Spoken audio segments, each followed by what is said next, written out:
Trump ज्यादा desperate दिखाई दे रहे हैं या पुतिन डेस्परेट दिखाई दे रहे हैं? नहीं, ट्रंप तो ज्यादा डेस्परेट थे ही, पुतिन उसको वो करना चाहते हैं, काउंटर करना चाहते हैं। उनकी कोशिश यही है, क्योंकि पुतिन का जो झगड़ा है वो जेलेंस्की से तो सीधा है ही, लेकिन जेलेंस्की से वो लड़ सकते हैं, मगर ये लड़ाई तो जेलेंस्की और पुतिन के बीच नहीं हो रही ना, ये लड़ाई पुतिन वर्सेस ट्रंप हो रही है, समझे? चाहे वो नाटो के साथ में करके, जैसे वो रामचरितमानस की तरह से है कि बाली को मारने के लिए सुग्रीव को सामने रखा जाए, उसी तरह की वहाँ लड़ाई चल रही है। और पुतिन को पूरी दुनिया में सुपर पावर के तौर पर री एस्टेब्लिश अपने आप को करना है, जो यूएसएसआर का था।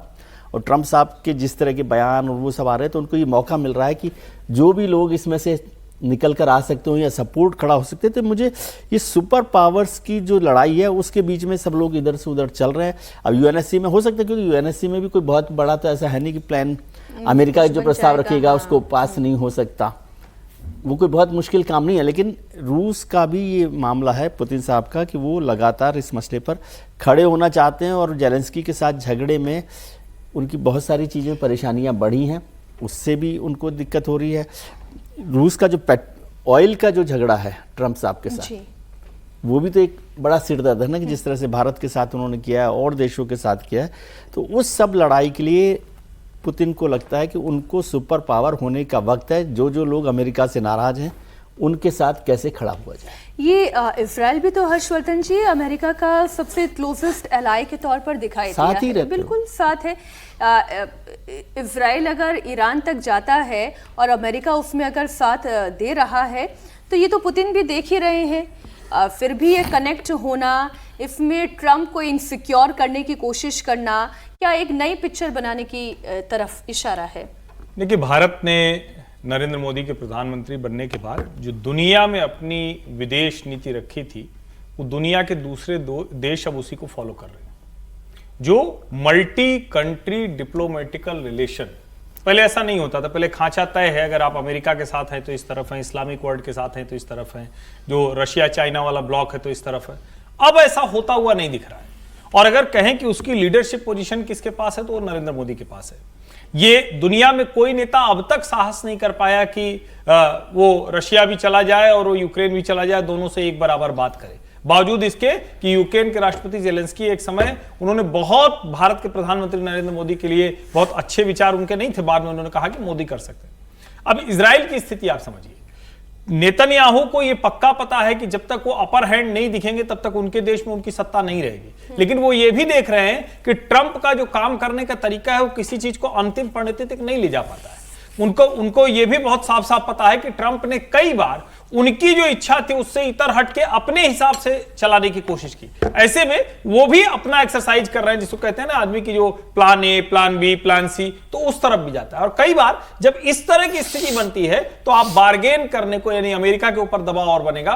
और देखिए, नेतन्याहू बाइडेन के समय से लेकर ट्रंप के समय तक ये देख रहे हैं। एक समय तो ये भी लगा था क्या अमेरिका उनसे उस तरह से नहीं रहेगा, बाइडेन ने तो ये कह दिया था कि आप वहां जेनोसाइड करने जा रहे हो, ट्रंप भी बीच में कहने लगे थे। तो ओवरऑल दुनिया बहुत दूसरी तरह से अभी चल रही है, रीअलाइनमेंट ऑफ वर्ल्ड पावर्स का टाइम है। पुतिन, जो विजय जी ने कहा वो उससे मैं सहमत हूं कि वो यूएसएसआर भले न बना पाए, लेकिन यूएसएसआर जैसा अपना इंपैक्ट दुनिया में चाहते हैं। ये लड़ाई है और उसी में इसको आप उसी एक्सरसाइज के एक एक्सटेंशन के तौर पर देख सकते हैं। रागी जी, 3 बिंदुओं पर बात हुई है जब ये कॉन्वर्सेशन हुई है पुतिन में और नेतन्याहू में। एक तो गाजा में सीज फायर को लेकर, ईरान परमाणु कार्यक्रम को लेकर, ईरान परमाणु कार्यक्रम को लेकर भी बातचीत होना, ये क्या इंडिकेट करता है? देखिए, सबसे पहले तो ये चीज़ें हम मान करके चलें कि इज़राइल अमेरिका से इतर किसी भी स्थिति में नहीं जाएगा। जब गाजा पर इज़राइल अटैक कर रहा था उस समय भी रसिया जो था वो इज़राइल का बहुत क्रिटिसाइज़ किया है, बहुत ज़्यादा क्रिटिसाइज़ किया है। साथ साथ जब ईरान के साथ उसका युद्ध चल रहा था तब भी रसिया जो है वो ईरान के साथ खड़ा था, न कि इजराइल के साथ खड़ा था। तब अमेरिका इजराइल के साथ खड़ा था। ये डायनेमिक्स मोटा मोटी ये डायनेमिक्स से क्लियर है। महत्वपूर्ण बात यह है कि जो पीस प्लान के अंदर है, जो डीमिलिटराइजेशन होने का मामला था, और फिर वहाँ पर जो गवर्नेंस है, जिस गवर्नेंस को लेकर के जो है था कि जो इंटरनेशनल मॉनिटरिंग फोर्स जो होगी वहां पर कौन कराएगा? तो सामान्यतः देखा यह जाता था, ये जो यूएन की जो कमिटी होती है वही इन सब चीजों को देखती है। अब इसमें जो ट्रंप के तरफ से जो मसौदा आया है वो बिल्कुल अलग है। यहाँ पर यूएन का कहीं से आपको इंटरवेंशन नहीं, इन्वॉल्वमेंट है ही नहीं। होना तो यही चाहिए था। यूनाइटेड नेशन जो है वो बना ही इसीलिए था, उसका एक बहुत बड़ा उद्देश्य यह भी था कि भाई पूरी दुनिया के जो पीस है उस पीस मेंटेन रहे। पीस कलेक्टिव है, ये कलेक्टिव रिस्पॉन्सिबिलिटी, पूरी दुनिया की रिस्पॉन्सिबिलिटी है, सब देशों की रिस्पॉन्सिबिलिटी है।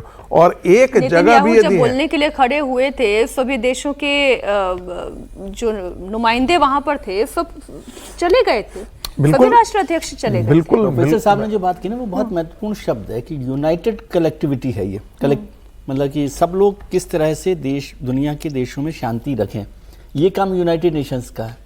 और ट्रंप साहब ने उसको इतर करके या साइडलाइन करके पूरा उन्होंने एक कंट्री का इससे एजेंडा बना दिया जी। अब जब हाँ, और मजेदार बात है कि उस एजेंडे को तब आप ला कहाँ रहे हैं? यूनाइटेड नेशन सिक्योरिटी काउंसिल में ला रहे हैं।